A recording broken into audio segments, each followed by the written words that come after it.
Hello' friends, good evening. মই আকৌ দুটা কেক লৈ আপোনালোকৰ মাজলৈ আহিলোঁ। এটা চকলেট কেক আৰু আনটো হৈছে বাটাৰস্কচ কেক। দুটা কেক একেলগে বহাই দিছোঁ আৰু প্ৰথমতে বাটাৰস্কচ কেকটো ডেক'ৰেট কৰিবলৈ লৈছোঁ। চকলেট কেকটো যে অলপমান খেঁচামি আছে, সেইটো কাৰণে অলপমান পিছত বনাম বুলি থৈ দিছোঁ।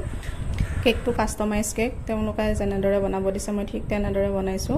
অৰেঞ্জ কালাৰৰ দুটা ৰ'জেছ দিছোঁ আৰু লগত ছানফ্লাৱাৰ দুটা দিছোঁ। মাত্ৰ চাওকচোন, এইটো ফুল বনাই থাকোঁতে কি হৈ গ'ল, ক্ৰীমটো গলি মানে ওপৰতে পৰি গ'ল। আকৌ চফা কৰি কিবাকৈ মিলাই আকৌ ফ্ৰিজত ৰাখি থৈ দিলোঁ। এইটো মানে অলপমান পিছত বনাম। এতিয়া চকলেট কেকটোৰ কাৰণে অলপমান চকলেট কাটি লৈছোঁ। এনেকৈ কাটি লৈ ডাবল বইলিঙৰ জৰিয়তে বইল কৰি ল'ব লাগিব। এয়া মই বইল কৰি লৈছোঁ। মই বেলেগ এটি ভিডিঅ'ত আৰু দেখাই দিম কেনেকৈ বইলিং কৰিলোঁ মই চকলেটটো।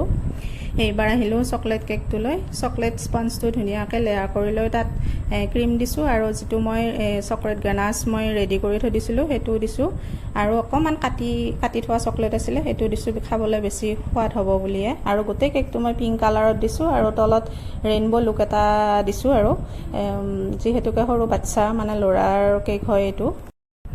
আৰু ওপৰত ধুনীয়াকৈ ষ্টাৰ নজলেৰে এনেদৰে ফুল বনাই দিছোঁ আৰু ষ্টাৰ বহুৱাই দিছোঁ। সেইটো ৰেইনব' কালাৰতে দিছোঁ।